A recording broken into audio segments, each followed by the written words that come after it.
and BJ Riwoe and BJ Silcox. It's often difficult because I read rather than speak, so sometimes I don't always know.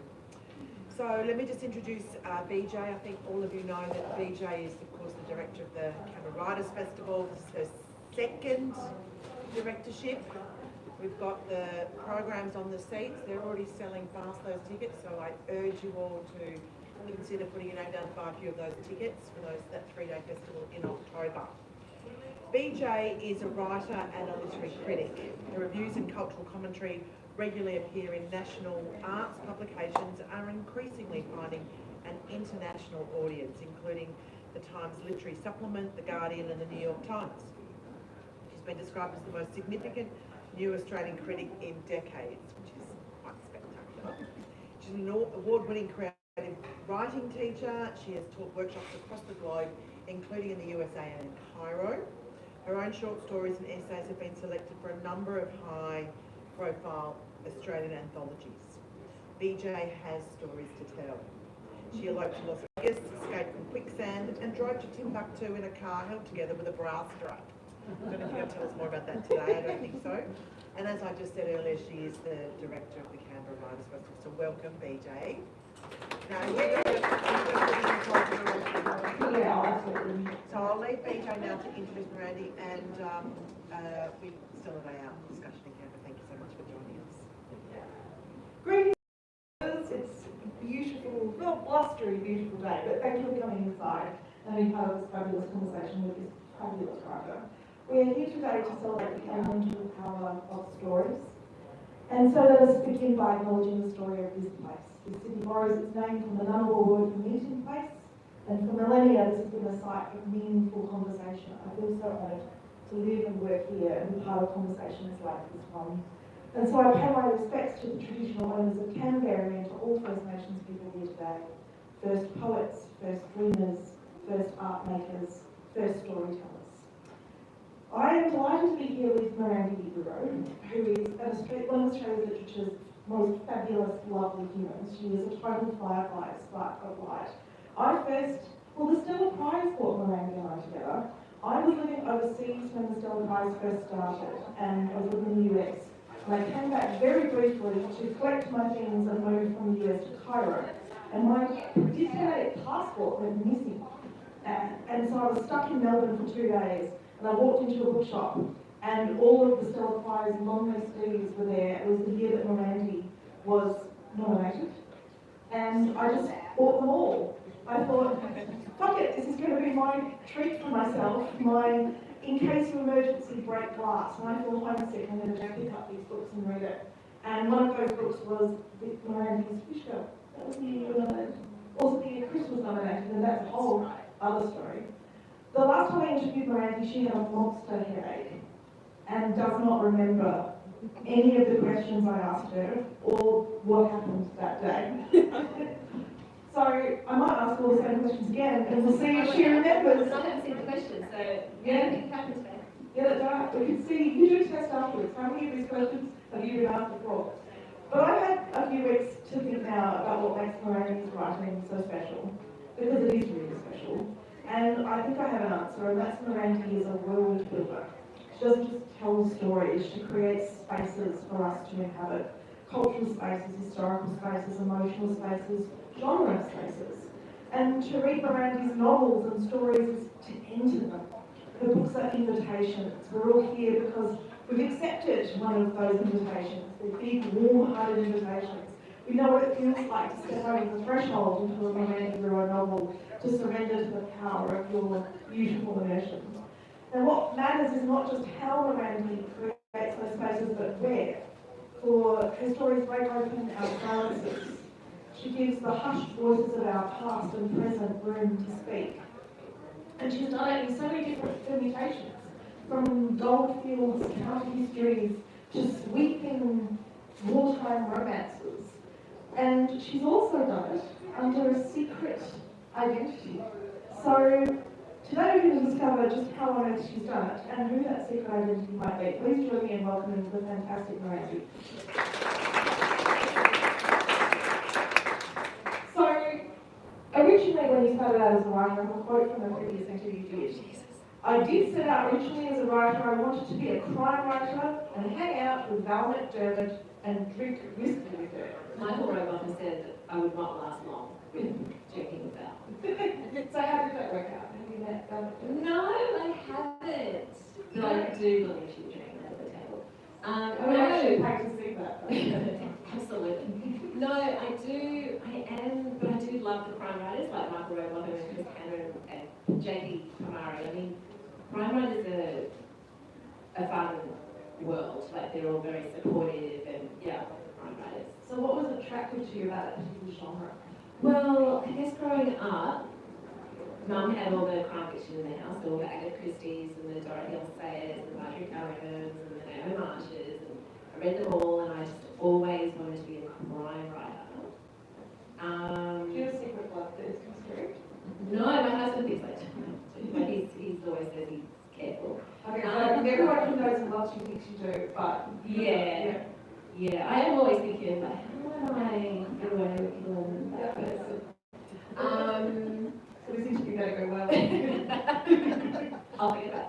No, so I always wanted to be a crime writer, and even when I was reading as an adult, I would always read a literary fiction, like, and then a crime fiction. Almost as a payoff, like, I loved crime fiction, and then a literary fiction, which I love as well, and then a crime fiction. So literary fiction was your vegetables, and crime fiction was your dessert? Correct. Yes. Yeah. So tell me about your secret identity. Okay, so I did creative writing at uni. When I first started writing, I sort of plodded around, I was with the writer's group, and then I went to uni and I did sort of intro, and then I did a master's, and my master's was on Indonesian crime fiction. My father's Indonesian Chinese. So it was on Indonesian crime fiction, and part of it, the appendix, was writing a contemporary novel, which was a crime fiction set in Indonesia. And then I moved on. Stop working. Hello? And then it's going in and out. And then I did a PhD also in crime fiction, but neo-Victorian crime fiction, so the Victorian period, still looking at crime fiction, sort of in a feminist way, looking at feminist crime fiction, the Chinese population of Victorian London, so I sort of went down that road, and that's, so what happened is when I was first published, so that novel, the PhD novel, got published in England and they sold it to a publisher here. And we decided, so my father's in Chinese name is Chia, but it's spelled the Dutch way, T-J-I-A. And his Indonesian name is Riwoe, which I was brought up as in Australia, because he came to Australia with Riwoe. And we were like, what looks good crimey? And we decided with the British publisher that MJ, which is Mirandi Jane, Chia, T-J-I-A, looked a bit crimier. So we put that on the cover. Meanwhile, in Australia, I was doing my PhD and entering literary, short story competitions as Mirandi Riwoe. So it sort of became this really organic way of dividing out my fiction. So Mirandi Riwoe is literary, and MJ Chia writes a bit of nonsense on the side. Great. But I'm going to go back to you. Yeah.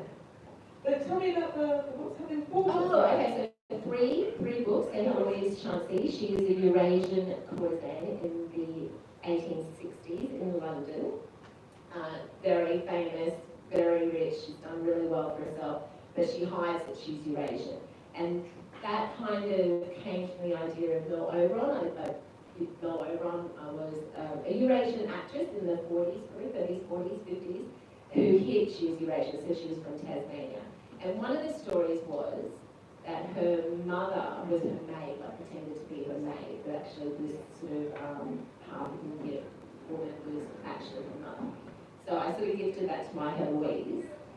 So what I was trying to show was in her world, in Eloise's world, because courtesans were quite a sort of phenomenon at their time, I was trying to show that she could be, outwardly show that she was, sexualized and, had sort of power from that in that period, but had to hide that she was Eurasian.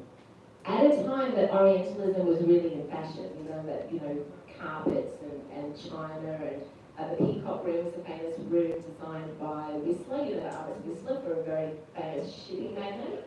So I gave that kind of room to her. So all these sort of Orientalism things were very in fashion, except for the actual people. So that's kind of what I was trying to show in my novels. So they're not just rubbish, they're sort of like serious. Serious, but they're a bit of just like a murder mystery wrong. But I was trying to sort of look at this sort of racist side to Victorian London. Can you go back as a, and so I am thinking lately, wondering whether I should maybe revisit the first three somehow. Like the thing is, as a writer, I wrote Heloise in first person. First, it's sort of technical, on a technical level. I wrote it in first person, present tense, and I probably, if I was to go back to them, I probably would change them all to third person. There's also Armali Lee's her mother May. There's her point of view through the books as well. So yeah, if I did a fourth, if I did a fourth, I'd probably change some sort of technical aspects of it. The way Mirandi described it to me was, I go back and make them all less crap. Which is totally untrue. Crime gives you some pretty, not hard and fast, but certainly some structural confines, which can actually be a lot of fun. Well, that's what I thought when I started out, was crime fiction sort of gave me a structure to work with, as opposed to, like, what was I going to write if it was literary fiction or historical fiction. I actually embraced that it had a structure to work with, which I think is true. Like, I think it sort of guided me towards then experimenting with other things, I guess. Like with, I guess, with voice and setting and even just at a line level. So that was what I was going to ask you, is that there's a lot of genre snobbery in the literary world, but you were able to do some quite interesting experimentation because you have the rules of class. Oh, I don't know why I do that. Like, even with the last one, I think when you're writing, you're always trying to push yourself anyway, and especially in crime fiction, you have to try and be different or new, but still like ticking boxes, especially with crime writers. You're trying to tick all the boxes that they want, but you're trying to be fresh, you're trying to come up with a different aspect. I thought the last conversation was very interesting about representation. I thought the last one was really interesting about representation. Like, so, they were talking about who's interested in reading what. I think people do want to read themselves. Yeah.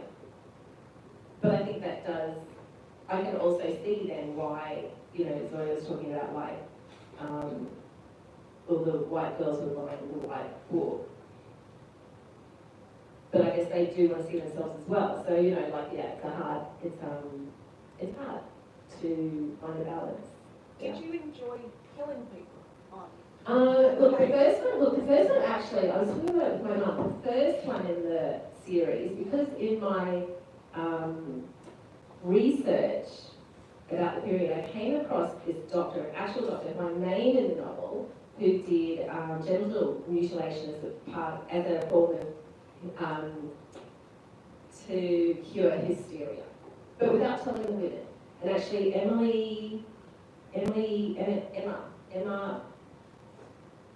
not McGuire, Emma, who wrote Room? Donoghue. She's written about it, and somebody else has written about this same doctor.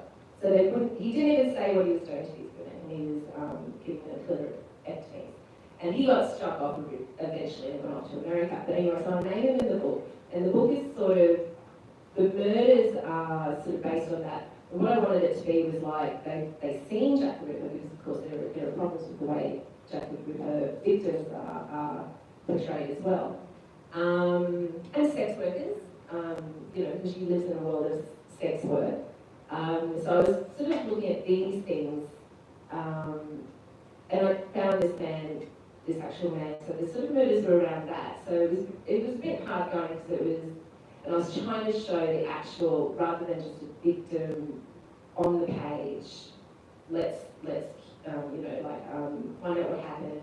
I wanted to have it so you could, I guess, identify more with the victims as well. And there has been that real ethical shift Yes. in crime writing over the last decade, which I think is really culturally valuable and interesting. Absolutely. It does move away from like killers being the blood-spattered rock stars to a really humane understanding of who the victims are, but also culturally how did this manage to happen? Yes, exactly. Which is also sort of what I tried to dip into with The Fish Girl, which isn't a crime fiction as such, but you're trying to portray these other ways of, of the victims. But the second one, so then I thought, well, these gory deaths are good. The second one, let's kill all the men. And that sounds like it was fun. Beheadings. Yes. So I did that on purpose. So you did make a genre link between the crime novels and then The Fish Girl, which is a very kind of literary fiction. How was it to write without the genre safety net? This is interesting because what I realise now is through the crime fictions is Amalie Lee's parts, which she's looking back to her time in Indonesia, right before it was Indonesia, in the Malay sort of area. And her sections are very different from the murder mystery kind of sections. They're kind of sinister, but she's looking back to. So what I was doing is I wanted to look at how white writers were portraying Southeast Asia in that time, or seeing it in that time. Because the other thing was with Eloise, the other part of my PhD was this idea of the sinister Oriental, like in Limehouse, and all of this was sinister. And that came out of fiction. Like it just didn't happen. It wasn't like that. It came out of fiction. It came out of Dickens. It came out of Sherlock Holmes, and it came out of then later Fu Manchu. So it just was. And then part of my argument was like fiction can take it back again to something that was more sort of real.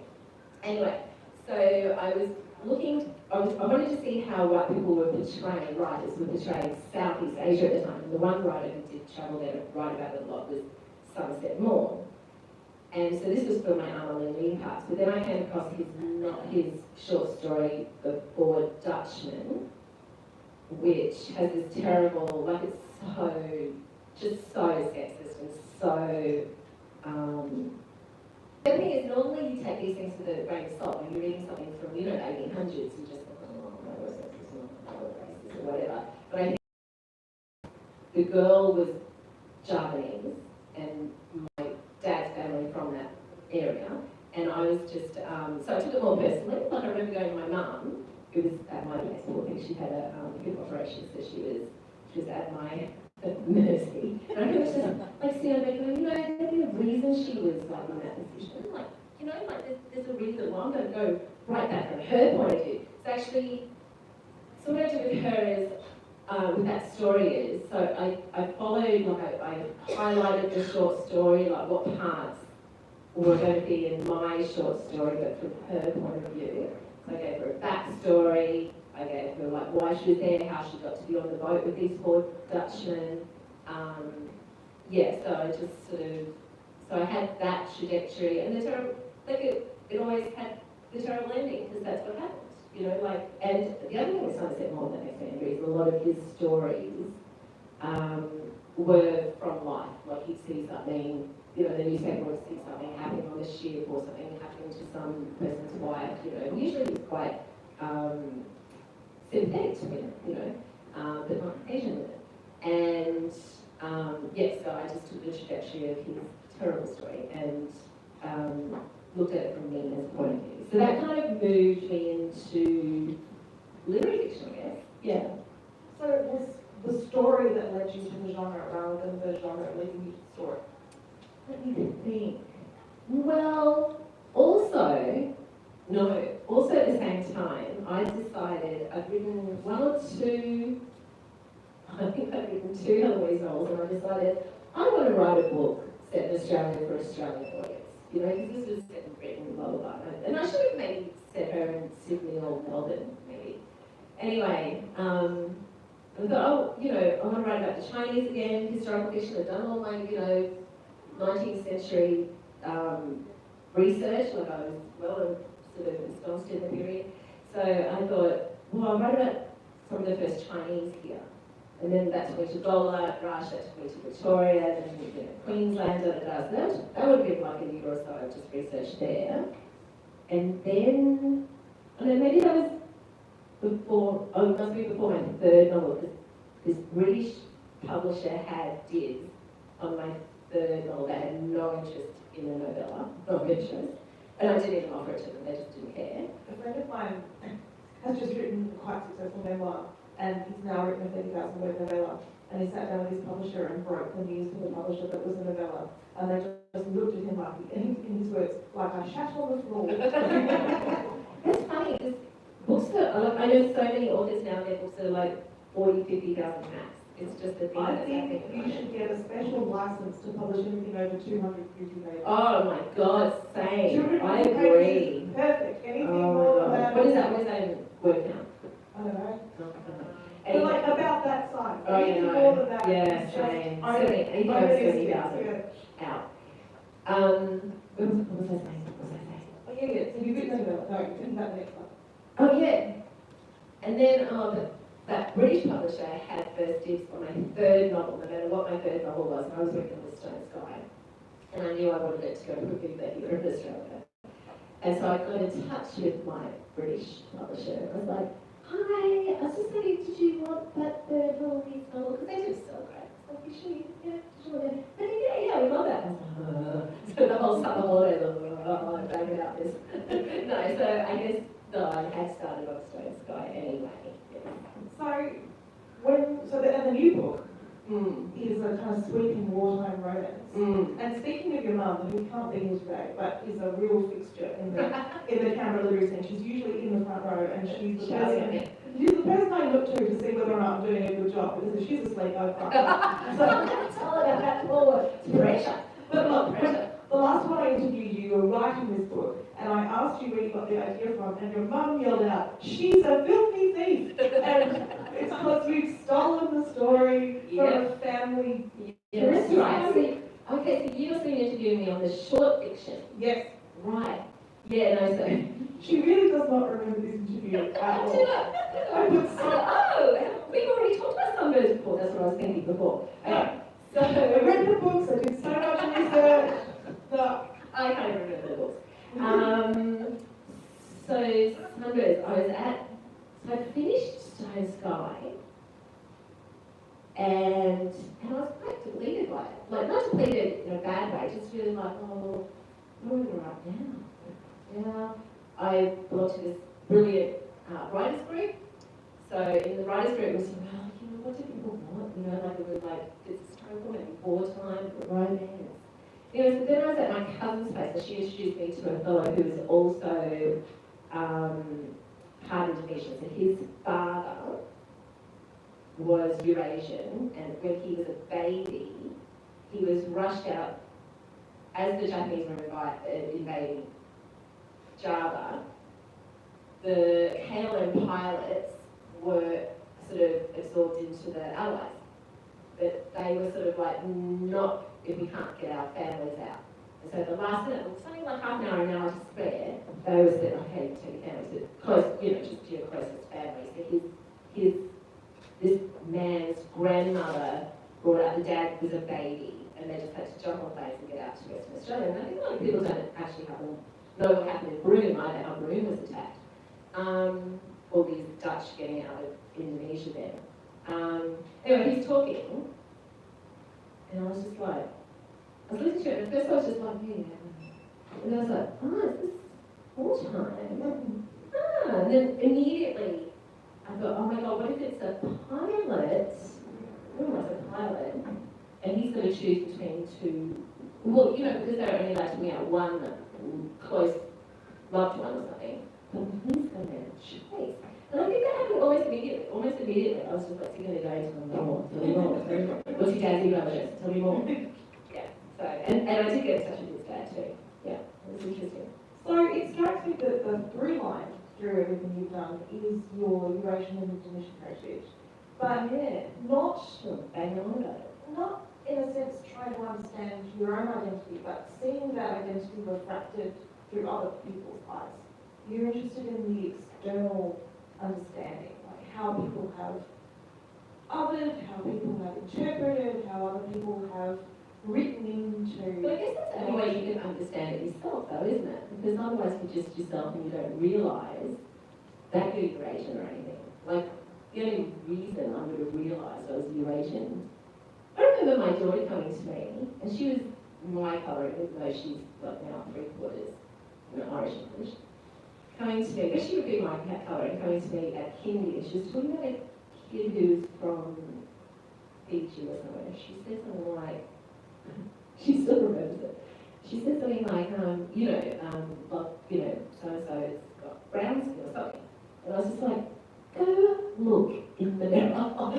She just didn't see it. So I guess you only know this part of yourself from the outside. Like any feedback I would have got as a child, especially in Brisbane in the 70s, was like I was one of 2 brown kids at the school.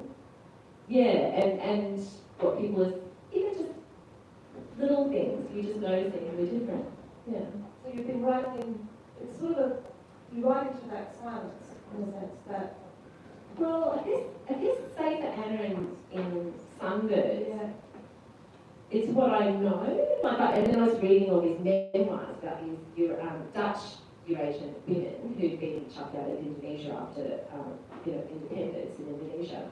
They wrote these beautiful memoirs, these really longing, beautiful memoirs about what Java was like when they lived there. A lot of them, most of them were born there. They'd never been to Holland or anything like that, and were just chucked out. But a lot of what they were saying about being Eurasian and the trying to fit in and not talking about, the Asian food they were eating at home and stuff like that really rang true with me, even like 50 years later. So you're an extraordinary researcher. You ran a masterclass with us last year at Canberra Writers Festival on. Do you remember that? You remember that? Yeah. On. I remember my mum went to Chrissy's instead. Traitor. You're a traitor. You're a glaring traitor. at her across the hallway. Yeah. But you've had written history, right? Like you've written historical fiction. What is it that fiction can do that history will not, cannot, should not? Oh, I think there's a few things.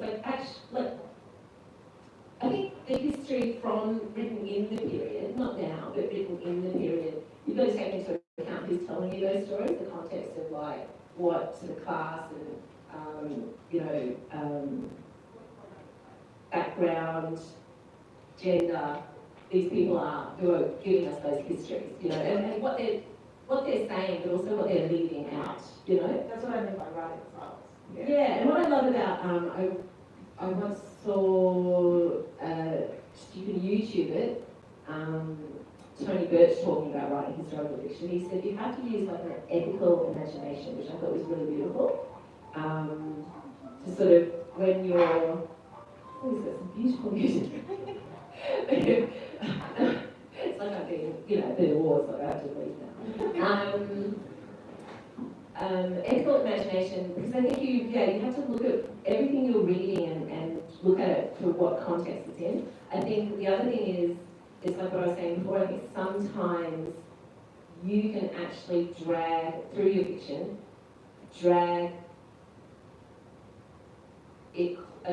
the story a tiny bit closer to the truth. Say like Maytown, Stoneside, Maytown, or even Innisfail, anywhere, Cooktown especially in North Queensland in the 1800s, there was so many Chinese, but it's not kind of, you don't see it reflected in Australian fiction. And not, I guess it would be in the non-fiction, but people aren't looking. The other Australian, of course, of fiction is, most people aren't, you're not going back and looking at the actual historical. Some people do, some people love actual histories, but most people aren't. Mostly they maybe want it like packaged in a story, and with that information in there for them. So I think there's a lot of strength to fiction, historical fiction. in particular. Give us a sense of what the work is to put together and start a fiction novel. Like, well, for me, usually I would have the bones, like just say Sunbirds, it was like, pilot, 2 women, he's got choices to make, and then I'll go off and do all my, oh my god, and then I had to find out when the flights were going, or where they were going in Australia and why, and dates, and trying to like work out everything, you know, in Indonesia, all in the old Dutch words too, you know, all the towns were in the old Dutch names and everything. Stone Sky, I think a really important part of, for me, for any of the novels is setting, is going there, how it might be physically now. Maytown was great. Why I chose Maytown was because there's all this information on how it used to be, and there's even like a map of like where all the shops were and you know who owned what and everything, but there's nothing there now. So I could totally, like, I had that sort of structure of Maytown. It was real, it was on the river, blah, blah, blah, but I could then totally people it and sort of improvise and imagine what was going on there as well. But I could visit the area, picture it in my mind. So I would say that. Usually I have the bones, and then in the actual research, what am I researching at the moment? What am I writing at the moment, guys? Oh, actually, so the one I'm writing at the moment is also set back in Cairns around 1900, just Federations just happened, 1901. And you just find so much in the research. Like you just go, ooh, I think you've got to. what's gold for you? What little tidbit do you find you're like, oh, I love finding some racist stuff. Like, what? That's going in. Yeah, so I'd say anything I love writing about, I guess, you know, things to do with racism and anything that might, feminist, themes. What are the like little historic? Oh, okay. I didn't know the world was like that. I didn't know people wore that or said that. Or... Yeah, I guess the big one for me, the Stone Sky, was definitely realising there were more Chinese in that area than white people. That was an eye-opener to me, like, even though I was ready to write about these Chinese people. The other thing was with this is sort of on a bigger plane too again, sorry. I'm trying to think of the little ones in the back of my mind. Because you do find other little, just even little things like how long ago they had trains. What was that? Amazing. I'm thinking like the pet monkey. Yeah. Oh, okay, well that's in the painting. And in the Japanese, that's in the painting. So then I gave that a backstory that she was from Asia, she probably would love monkeys. As in that she would have thought they were huge, like, say, a white man like Gauguin would find, that sort of thing. So those, and then I could use the actual monkey that's in the painting, and then in the story, he had a couple of different meanings. You know, at first it was like, and then it became her kind of, sort of like a representation of her life as well, you know, or birds, you know, this kind of thing. So this is another story where Mirandi sort of writes into another perspective, which is this portrait of a girl that was painted by... And the Japanese, like, Gauguin. Yeah. And so my daughter and I were very, very interested in seeing the Gauguin show down, exhibition down here. I did a lot of research in that, and that's just a novella, but I did do a deep dive. I read a lot of Bob Mosh's Gauguin person stuff. And then anything I could find about her, again, I had to think of the context of everything we were finding out about Anna the Japanese, you know, so that she was exotic, and that she had this pet monkey, and that she, like, cleaned him out. But then if you're looking at it, and this is all from other white male artists, just little bits of her, a few photos, she did look like she was very fun. So her character's not like Nina, she's like, I think she would have been quite a strong character. Just going by even just the photos, and that she would be at his parties and everything. I do think she was part of his keenness to look exotic. And I think it was an act, like he had all these props for being exotic, and a lot of other artists looked down on him for it. And even with that short story, like then when I'm reading his correspondence and everything, he says such obnoxious things. that then I would give it to his character in my novella, and they were actual words he said, but it just totally paints him. And then the way she's thinking about them, you know. So you're reading everything from train tables and... Oh, yeah. And I was reading also, like, in that one, art, like, thesis on his work as well, and, like, art, you know, like, reviews that wanted to hate his work, but couldn't because the colour's so good, you know, so you're looking at all aspects. And then one part was like this woman had done a book, actually, Olympia, blah, blah, blah, which does make it into the novella. So that was really fascinating. I wanted to work on. You have this amazing bowerbird brain. I think we can all feel it here. Except obviously I forget a lot of things. The things sticking in your back from all of these. I'll put it straight in my notes. I think that's one of the things you have to do as a writer is, and actually I've been listening to Simon Quashley lately, and he said the same. He said you got to get it down, or else you're just going to forget it. When do you know you have enough, that the world is rich enough? It's interesting. Where you think like, oh, this is too much. Like, when do you know that you've read Well, enough? it's never too much because you'll just leave it out, and then it'll still be in your notes, and if you want to use it another time, it's never going to be too much. The other day, actually, I do keep notes. I keep a lot of notes on my phone, and I was showing another woman who wants to write. You know, I said, because she has kids, and I'm like, okay, so you don't have time to sit down and write at the moment. But what I do is, like, at the moment, I'm working towards a section of my book that's going to be like letters between two women, and I'm working towards it. So for about a year now, I've been taking notes. I'll go, oh, of course, so Pearl would help make this happens to Ruby, and I'll put it in my notes straight away before I forget it. And then I was showing her that note. I said, so see, look at this one, and it's called Summer, I think, because it's set seasons, and it's summer.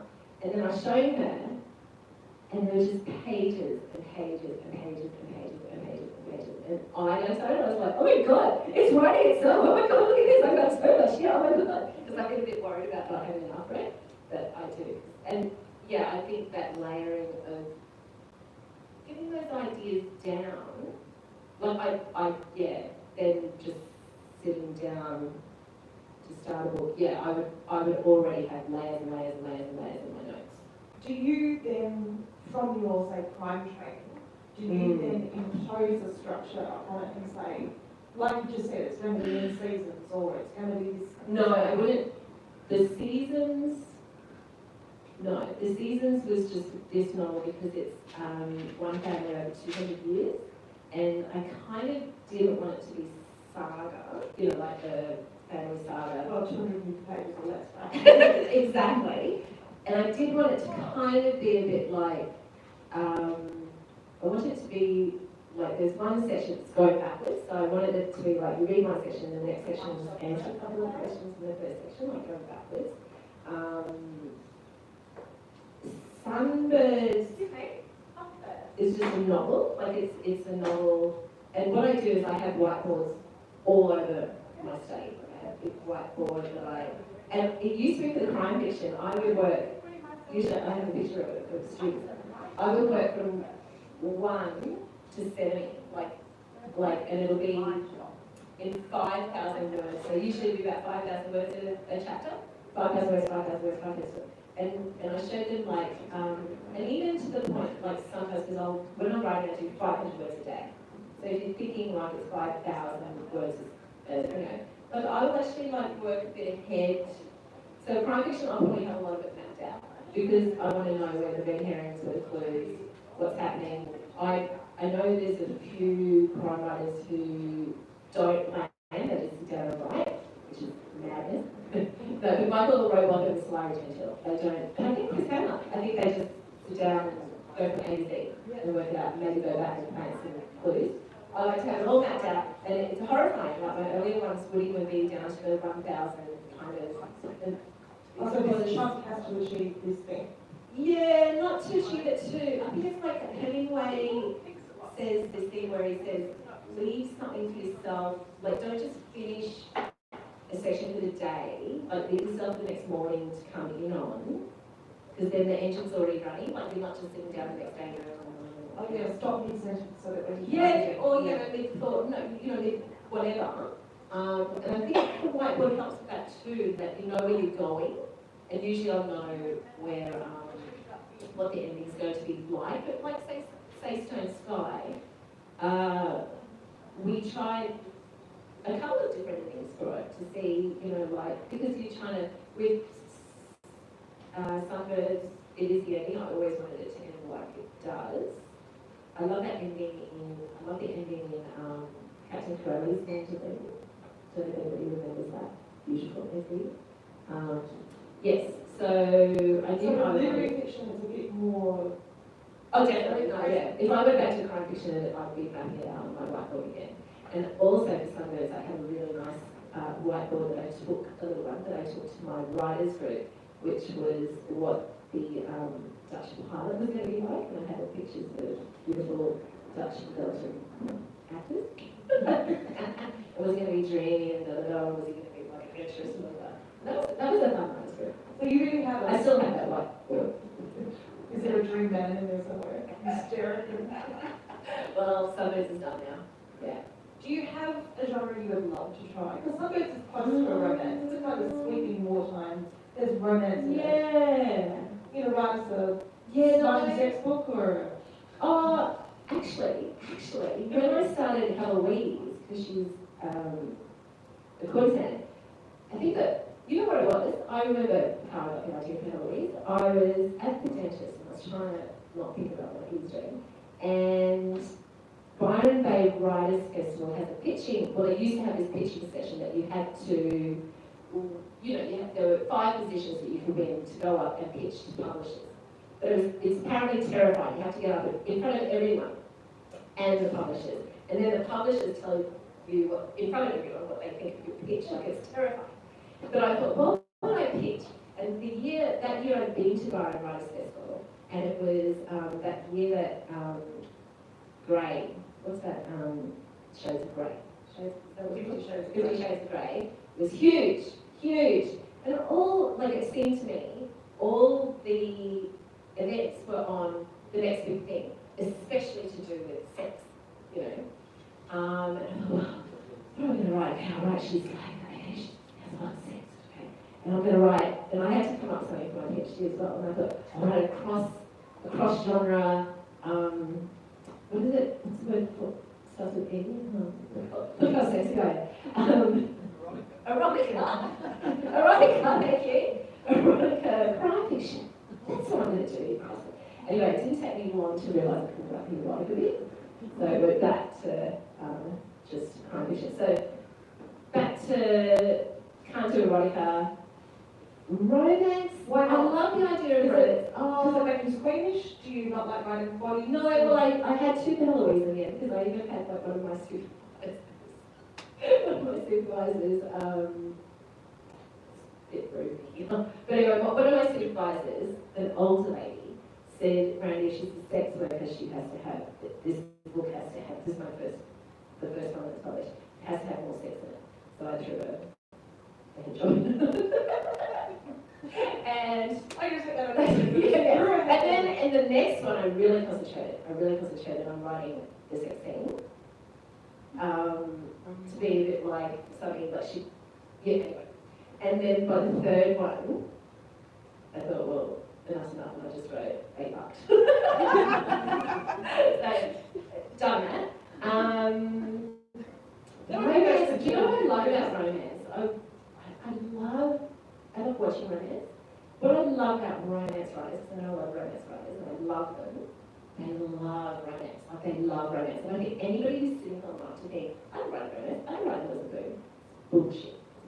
You have to love it. And plus that, I mean, those dozen boom writers, they're writing a lot.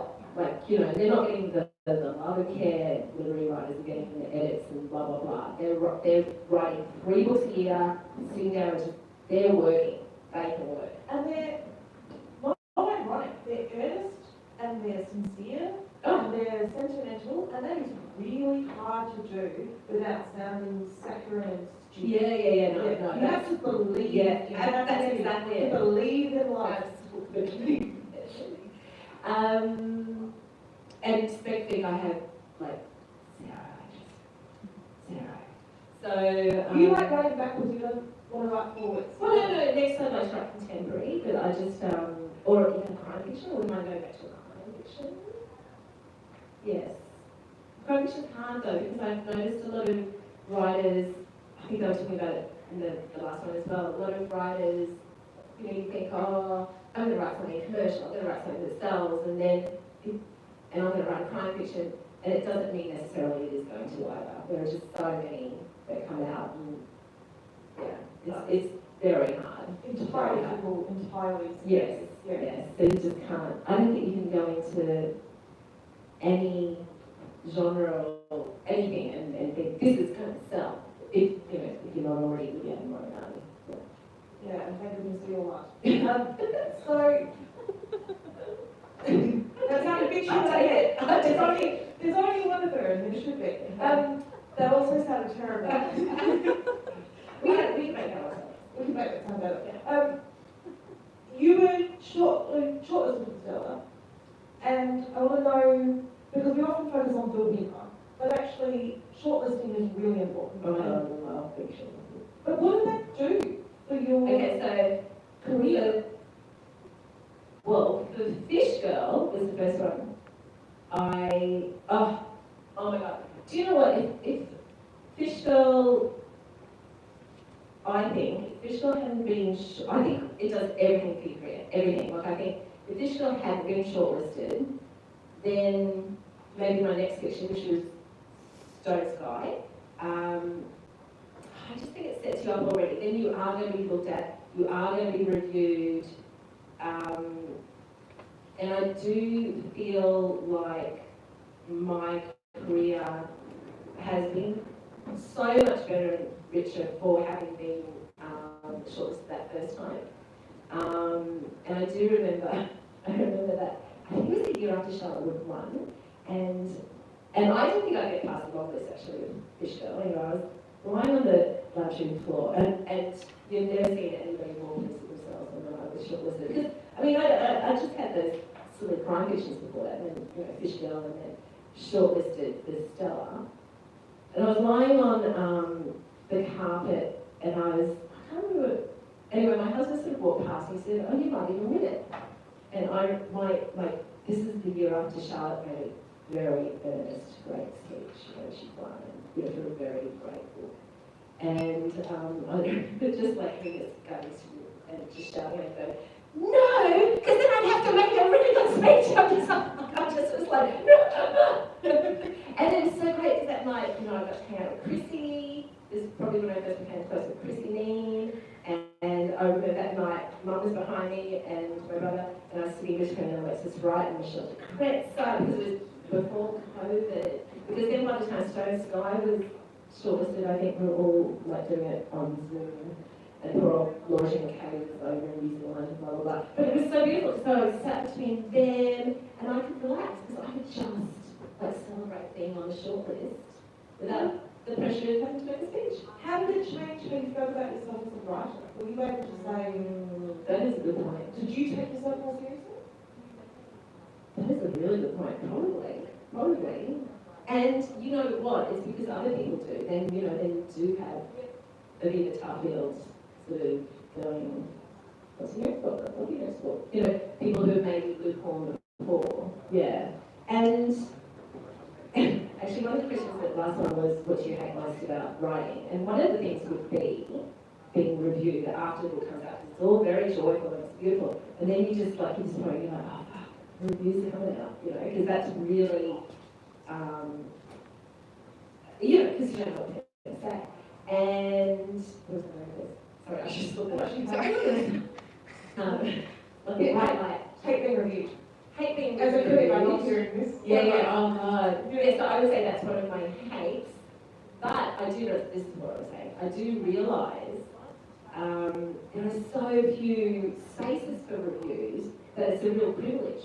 There's so few spaces to be reviewed even per week or per month or whatever, that to just get even a rubbish one is a privilege. I've just published the new Sally Rooney, and I was not a fan. I think the line I have is repellent.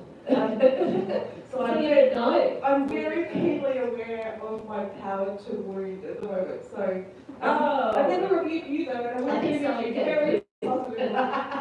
We have But Sally Rooney, she can take it. We have some time for questions. Does anyone have a question for the fabulous Mirandi? Earlier on in your talk this afternoon, you mentioned that you'd switched from first person to third person. Why did you do that? Did you see some limitations in first person? Oh, that's very interesting. You know, that's a very interesting question. I just introduced this to my workshops lately, and the students love it because what I did with that one, that was my first, well, that was the second novel I'd written, the first one published, and it was Eloise. And I just found if I changed it, I originally wrote it in third person past tense. And then I changed the whole thing to first person present tense. I think present tense has a great place in historical fiction because it brings the past to the present, like in the reader's mind, I guess. But I don't love first person writing in first person anyway. But what I loved about what I found when I was writing that novel, the first one, was you get a lot more interiority writing in first person. All of a sudden you're thinking some things, emotions or just little things that you're not doing in third person.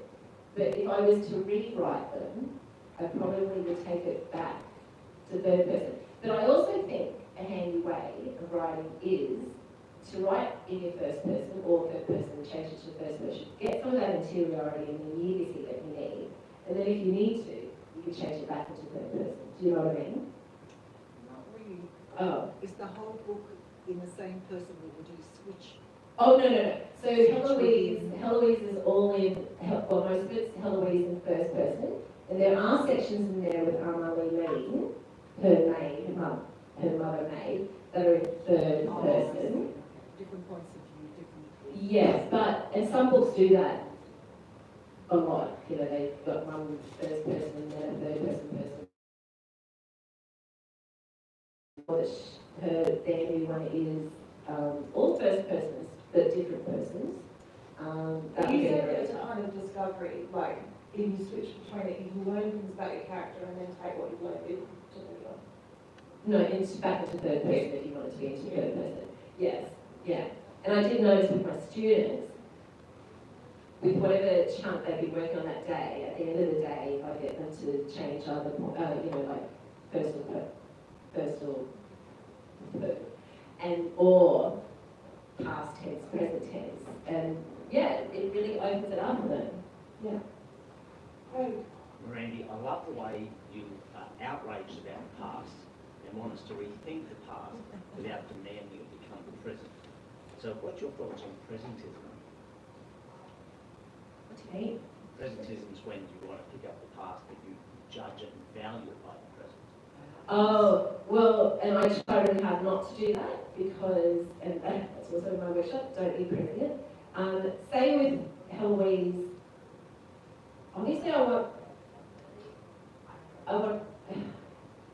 to be looking at feminist things, which is what my PhD was about. But she can only think about those things in the prism of her own life. So I have her reading, what's her name? Wollstonecraft. And she can be thinking about her life in relation to that. But not, I can't stand characters in the 19th century being feminist and having a feminist voice. Actually, there's a really huge book out at the moment that they made a TV thing out of, and I find the character like a feminist from the 1970s and it's set in the 1950s. Anyway, so I don't love that. Is that the question? Yeah, pretty much. How do you stop it? And I think say with Nina and with Anna the Javanese, I think the most powerful thing we can do is just actually write it how it was. And then the reader, any reader nowadays is going to go, well, that's pretty good. Like, I think that's actually the sort of most powerful way of doing it, is just writing it how it was. And no judgment, from me. Like, the writer is not, like, impinging on that. Virginia. Thank you, BJ. Mirandi, thank you. It's been a fascinating discussion for both of you. Can Can you talk a little bit about your writing discipline, how you, what your schedule is like, and how you said you pump out 500 words a day, but you know, how disciplined are you about Well, that would be while I'm actually in the writing phase. So a lot of my fiction with the historical fiction would be like at least a year or so of the actual research.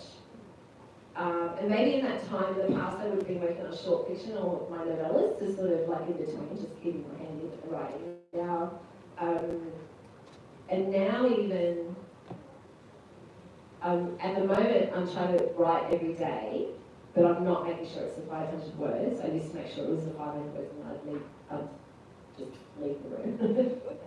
Well, 49. Yeah. But it takes me hours, I have no idea. And you were asking before about like how much gets chucked, like with my work, like I hate chucking it. I hate it. I'm not a writer who will sit down and write thousands of words and oh that's not working, just chuck it. Just no. And that's what, I think that's why I have so many notes in the whiteboard, but I'm just not going to write something that's going to be chucked. Can I just ask you about your notes though?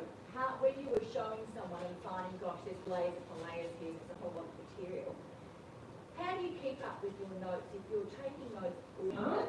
I'll put it in a Word doc and then I'll start sorting it in Word doc. Because some of it's not going to be usable because all of a sudden there's not room in that character to have those things. I'll put it into a Word doc, start sorting it out, timeline it, who gets what, da-da-da-da-da. Helen Garner, I've written Helen Garner, used to do that a lot with fiction. She would just take notes like that all year long, and then, which is what I did with Sunburst actually, and then she would cut the pieces up and give them to certain characters, which is exactly what I did with Sunburst with all the sort of post-colonial stuff, ideas. I have a friend who told me about writing a historical novel, and they were determined to get this one fact in about a particular king who had been killed by a hot poker being shoved up his bum. And it was the piece of information that had got me interested at all in this particular piece of history, and they were trying to infect the whole novel around getting this in, and they realised at the end that, in a sense, the poker didn't fit. And the grief of having to cut that bit out, in the end what they did is do one footnote. I was going to say, yes, A single footnote, which was like, by the way, this guy dies like 40 years later, and the whole background, I just have to tell you. I love it. Yeah, we have one more question from, I was just wondering, how do you know you're nearing a book's finish personally? Well, it's on my whiteboard. My whiteboard's perfect. I guess with time, you become more acclimatized to, it's like in a short story or anything, you just become better at knowing what's the word I'm looking for? No, the beats of the book that you're kind of like say with Stone Sky, I wrote it, handed it in, and the editor came back with me with 2 new sections at the end because it was just too rushed at the end. And I was like, I really resisted. And I was like, no. She goes, well, how about blah, blah, and blah, blah. I was like, yeah, I'll do that. I'm going to go like a rider on water. So either you whiteboard your editor or you get to know, like, this sort of the cadence, I guess, of the book, like when you're ready, when the editing's ready. But also, something that Toni Jordan does sometimes, and one of her things that she recommends is write 10 or 20 different types of ways your book can end, or your story can end, and work towards that. That's another way of doing it, an ending, anyway. I think it's great to end on endings. I'm going to hand my microphone to Stella so she can finish it. I just want to thank you both. Thank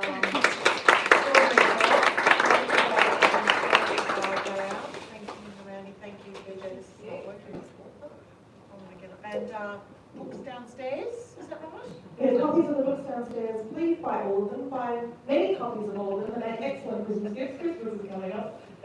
Please also, on your chairs, a copy of the Canberra Writers Festival program. I am so proud of it. Of course, I would say that because I put it together, but I do think it's the best program the festival has ever had. In our new springtime time slot, there is so much to see and so much to do, and it is my love letter to this city because I love this city and the stories that it has to tell. So please come along and be part of the big, bullish, joyful conversation. But thank you to Fiona and the team at Stella. And also to Katarina and Harry